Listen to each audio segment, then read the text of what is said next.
Hello, I'm Jody Wolf, and you're watching EXPOZ, August 1, 2012, and 11:18 p.m., Birmingham, Alabama. And topic, I want to explain to you why I'm doing the particular blogs I'm doing today, and it's got everything to do with where I believe we are in the end times.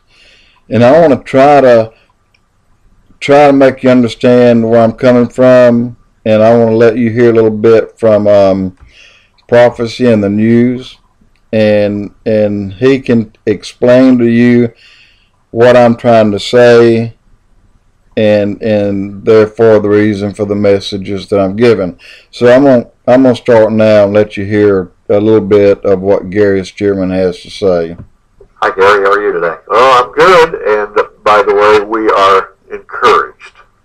Why? Because we see the signs in Bible prophecy unfolding one by one by one all over the world. The Middle East, Europe, America.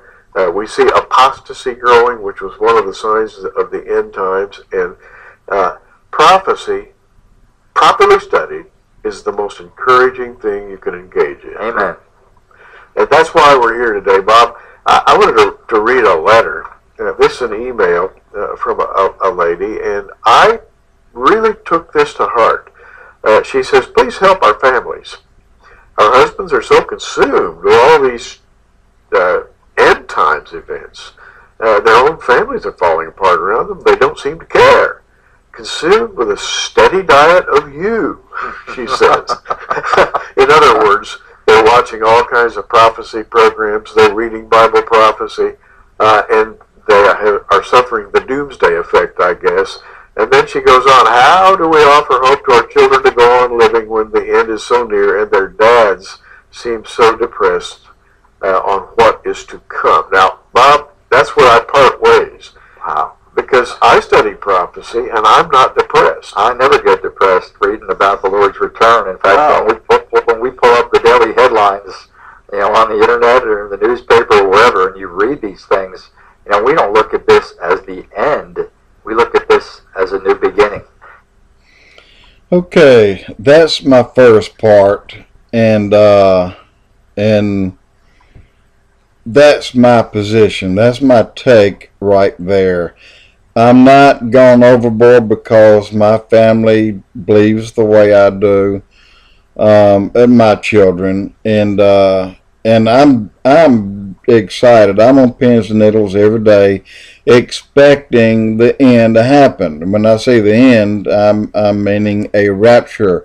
As far as the end, the signs that we're seeing today lets us know that time is near, and I'm gonna let him do one more thing, let you hear this, and you'll understand again what I'm trying to say right there. And anyway, I'm gonna try to get him back up and get him to the appointed position, and time wise that is. I got to go all the way to 5:15 seconds. And anyway, here I'm there right now. Oh, sorry, I got to hit play. It can be. And there's even a reward, Bob, promised for those who are watchfully waiting. There is a crown promised to those who, quote, love his appearing. Now, if you're not looking for his momentary return, you don't love his appearing. And yet, if you do love his appearing, moment by moment by moment, you'll receive a special crown for that. Well, I think that's a wonderful thought. Gary, not everybody in the church is excited about studying Bible prophecy. We've kind of learned that the hard way. We don't understand it. We could sit here on the set for hours just talking about things going on in the world today, and where we think things are going to go next and what's going to happen next. But the church as a whole does not share that enthusiasm. Why is Here is a point that he can make a lot better than I can, but please hear this one just down in the last few seconds, and then he's in agreement with most people today. Well, the church doesn't share that because they have been taught down through the centuries that prophecy as it is presented in the Bible does not really indicate the imminent return of the Lord Jesus Christ. What it indicates, and they interpret the Bible, of course, in a way that supports this view, what they say is that Christ is waiting in the heavens for the church to repair planet Earth through its own means and motives. That is, the church is supposed to perfect the world, bring in the golden age, and then at that point, Christ will return. And so the majority of institutional churches simply have adopted what is called the amillennial view, that there will be no literal millennium, that there will be a golden age brought about by the church, and then Christ will return. Well, we don't believe that at all. We believe in a series of events that basically are focused upon the catching away of the church. Well, we're interested in encouraging people. If you're watching today, trust us, Jesus is coming soon. In fact, in the writer of Hebrews, says in Hebrews 10:24 and 25, let us consider one another to provoke unto love and to good works, not forsaking the assembling of ourselves together, as the manner of some is, but exhorting one another, and so much the more as you see the day approaching. I just love that phraseology there, as you see the day approaching. And we see that day approaching quickly now, don't we? All the signs, war, economic collapse, apostasy, they're all there. We see the day approaching. Okay, that's what I wanted to explain from where I'm coming from. All the signs are here. Everything that's supposed to happen according to, again, in Ezekiel 38 and 39 and in Revelations, has all lined up. It's just like